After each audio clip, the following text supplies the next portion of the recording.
Millionaire saves, poor girl. Her question made him cry too. It was close to midnight in New York City, and the streets had quieted just enough to let the cold wind speak. Neon signs flickered against wet sidewalks, and a taxi splashed by, sending water over the curb where Blake Carter stepped out. He adjusted the collar of his long, dark overcoat, fresh from a high-end business dinner uptown. The laughter of CEOs still rang faintly in his ears, along with the clink of wine glasses and the hollow talk of profits and mergers. Blake had grown used to such evenings, rooms filled with ambition and applause, but tonight, none of it settled right. His driver waited at the corner, but Blake waved him off. He needed air, space, quiet. As he walked down the side street behind a small, old-fashioned diner, he heard something, soft and broken, a cough, hoarse and raw, echoing faintly from the alley to his right. He paused, unsure. Most people would have kept walking. He didn't. Curiosity tugged at him, but so did something deeper. Slowly he turned into the alley, his eyes adjusting to the dim light from a buzzing street lamp overhead. The first thing he saw was a rusted dumpster. The second was movement, small, slow. Hunched beside the dumpster was a girl. She couldn't have been older than 17. Her hoodie was soaked, sleeves frayed, the fabric clinging to her thin frame. Her jeans were dirty, torn, and soaked through at the knees. Her face was pale, cheeks sunken as if food had been a stranger for far too long. She was picking through a torn paper bag, digging out what looked like soggy leftover fries. She didn't notice him at first. Her focus was on the food, her hands trembling so badly she nearly dropped the fries. Blake felt his heart twist. In all his success, he had seen people in need, driven past shelters, signed checks, attended charity events, but this was different. His was immediate, personal, human. He took a careful step forward, trying not to scare her. "Hey," he said softly, voice calm, careful. She flinched, eyes darting up in panic, wild and wide. She pressed her back against the dumpster like a cornered animal. "I'm fine," she said quickly, her voice barely a whisper. It was a lie, one he'd heard before, even told himself once, many years ago. "You're freezing," Blake said, pulling off his gloves. "Come on, let me get you something warm to eat.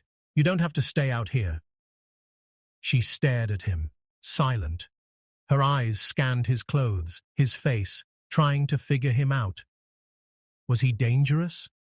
Was this a trap? She didn't know this man. All she knew was that people didn't help without asking for something. "Why?" she muttered, barely above her breath. "Why would you do that?" Blake paused. The question caught him off guard, though it was fair. He looked at her, really looked. This wasn't just a runaway or a lost kid. This was someone clinging to dignity by a thread. "Because you shouldn't be here," he said quietly, "and because I can do something about it." Still, she didn't move. Her arms wrapped tighter around her thin frame. Her shoes were soaked through, the laces uneven and frayed. She looked down at the spilled fries like they were the last thing she owned. Blake bent slightly, not too close, and added, "There's a diner open right around the corner. You can see the sign from here. It's warm. It's safe. You don't have to talk, just eat." The wind picked up, rustling old papers across the pavement. The girl didn't answer, but she didn't run either. That silence said something. Trust was a rare currency on the streets, earned slowly, if at all. He waited. After a moment, she shifted. With effort, she stood, her legs stiff and unsure. Blake didn't move toward her, didn't reach out. She clearly wasn't ready for that, but she stepped, head away from the dumpster, finally facing him. Her eyes no longer wild, just tired. "Okay," she said quietly. One word, but it meant everything. He nodded gently, turned toward the street, and led the way at a slow pace, never looking back, though he heard her footsteps behind him. Not close, but not far either. A careful distance, the beginning of something fragile. In the silence between them, the city hummed on, unaware that something rare had just happened in a forgotten alley behind a diner. One stranger had decided not to walk away. The door to the 24-hour diner creaked open as Blake stepped inside, holding it long enough for the girl behind him to follow. The waitress glanced up from behind the counter, her expression tired but kind. Blake gave her a nod and gestured toward a quiet booth in the back. Emily hesitated before sliding into the seat across from him, her back pressed to the wall, as if she still needed something solid behind her. Her hood stayed up. She didn't speak. She kept her head low, eyes flitting from the exit to the nearby tables like a bird, always ready to fly. Blake picked up the menu, though he didn't need it. He could have recited it by heart. "You okay with soup?" he asked gently. She gave a slight nod. "And pancakes?" Another nod. The waitress came over with a warm smile, scribbled down the order and refilled a glass of water without asking. Emily reached for the glass slowly, her fingers trembling. She sipped, not gulped, as if even water had to be rationed. Blake said nothing for a while. He didn't push. He simply sat, his hands resting on the table, watching her without making her feel watched. The soup came first, steaming hot chicken noodle in a thick ceramic bowl. Pancakes followed, stacked and golden, butter melting down the sides. Emily stared at the food as though it might vanish if she blinked. Then, carefully, she picked up the spoon. She took small bites at first, chewing slowly. Her eyes never left the plate. She didn't speak. Neither did he. Her hands moved cautiously, spoon to mouth, back to the bowl, as if part of her still couldn't believe this wasn't a dream. Blake watched her quietly, noting the way she shielded her plate with her arm, the way her body stayed tense, even in a warm, quiet space. He had seen this before, in himself, in others. Hunger doesn't just live in the belly. It lodges itself in the bones, in the heart, in the way someone looks at the world. After several minutes, she finally slowed down. The soup nearly gone, the pancakes half eaten. She leaned back slightly, just enough to breathe. Then, without looking up, she said softly, "My name's Emily." Blake smiled faintly. "Nice to meet you, Emily." A beat passed. Her voice was hoarse. "I ran away 6 months ago." Blake didn't interrupt. She paused again, then added, "From foster care. It was not good." She kept her eyes down. Blake nodded gently. "You don't have to explain." "I slept on the roof of a school once," she murmured. "No one saw me, not even the janitor." Her lips curled into a bitter half-smile. "Guess I'm good at disappearing." Blake's heart ached, but he didn't show it. He just said, "You're not invisible to me." She looked up then, really looked at him. There was suspicion there, yes, but also something else. Curiosity.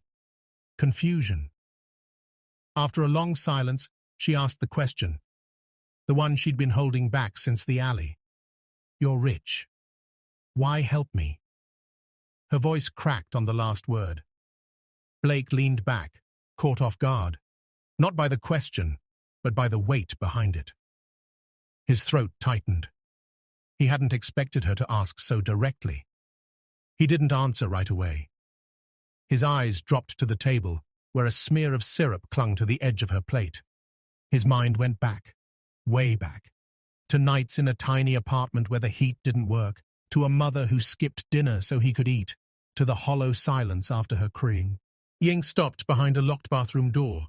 His hand curled slightly. His voice, when it came, was quiet. "Because when I needed help," he said slowly, "no one did." Emily didn't say anything. She blinked, and her lashes shimmered. Blake cleared his throat, trying to brush away the emotion before it betrayed him. He turned his face slightly, dabbing the corner of his eye with his sleeve, hoping she didn't notice. But she did. She saw everything. She didn't comment. Instead, she pushed her plate slightly forward, folded her hands in her lap, and looked away. And though her eyes glistened, no sobs came. No outburst. Just a tear. Silent. Strong. Slipping down her cheek and landing on the sleeve of her hoodie. Neither of them moved. The diner buzzed quietly around them, waitresses calling orders, forks clinking against plates. But in that booth, time slowed. In the hush between them, something unspoken passed. Not pity, not charity, just recognition. One soul seeing another for the first time. The sun had barely risen over the skyline when Blake stepped into his kitchen, the smell of fresh coffee drifting through his sleek, modern penthouse. The early morning light spilled through the tall glass windows, casting a warm glow over the marble countertops. He leaned against the island, mug in hand, but his mind was elsewhere, on the girls sleeping in the guest room down the hall. The night before had left him with a strange ache in his chest. Emily's question, her quiet tears, the way she'd eaten like trust was a luxury. It lingered. He had meant to call his assistant, run through morning emails, review investment portfolios. But instead, he found himself pacing. When Emily woke and stepped hesitantly into the kitchen, her eyes puffy from sleep, Blake turned to her with a calm, steady voice. "Emily," he said, "I want to offer you something." She stiffened. "Not money," he clarified. "Just a safe place to stay. My guest room's empty. You can stay there. No pressure, just until you figure things out." Emily didn't respond right away. She stared at him like he had just spoken in a language she didn't recognize. Her arms crossed tightly over her chest, protective. "Why would you do that?" she asked. Blake exhaled. "Because you deserve better than surviving in the street. And I've got more space than I need." Her lips pressed into a line. "I don't want to owe anyone." "You won't," he said firmly. "This isn't a favor. It's just something I can do." Still, she hesitated. Her instincts screamed not to trust anyone. But something in Blake's tone, its gentleness, its honesty, made her pause. "Okay," she said finally, almost whispering. "But only for a little while." Blake gave a small nod. "As long as you need." That afternoon, she moved in. Blake gave her the guest room at the far end of the hallway, simple, sunlit, with clean sheets and a window overlooking the city. He didn't push, didn't ask for her story. Instead, he placed a toothbrush in the bathroom, stocked the fridge with snacks she might like, and handed her the remote with a casual, "Pick anything." She explored the space slowly, suspicious of how soft the pillows were, how warm the blankets felt. She didn't sleep the first night, just sat by the window, watching the lights flicker far below. But the next night, she slept 5 hours, then 6. By the third morning, she woke up hungry, and that felt like progress. Blake kept his distance, but he noticed things. The way Emily's eyes lit up when she touched his laptop, how she lingered near his bookshelf, tracing the spines of novels with her fingers.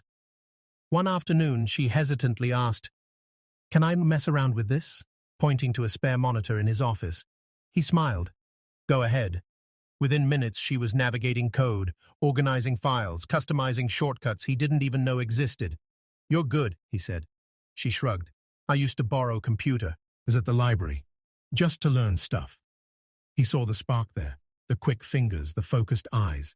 She had potential, real potential. Over the next few days, he quietly arranged a meeting with a youth counselor he trusted. Emily didn't want to go at first, but Blake said, "Just talk, that's all." So she did. Then another session. Slowly, she began opening up, to the counselor and bit by bit, to Blake. He also enrolled her in a local night school program. She argued at first. "I'm not school material," she muttered. But he countered, "Everyone says that before they realize they are." She went, then went again, and again. The instructors emailed Blake after the second week. "She's bright," one said. "Quiet, but curious. Quick learner." He wasn't surprised. One evening, after she returned from class, she found a note on the kitchen counter. It read, "Made pasta. There's garlic bread, too. Microwave is all yours. B." She smiled for the first time in weeks, real, wide, and unaware of it. She ate dinner alone that night, but for once, the silence didn't feel empty.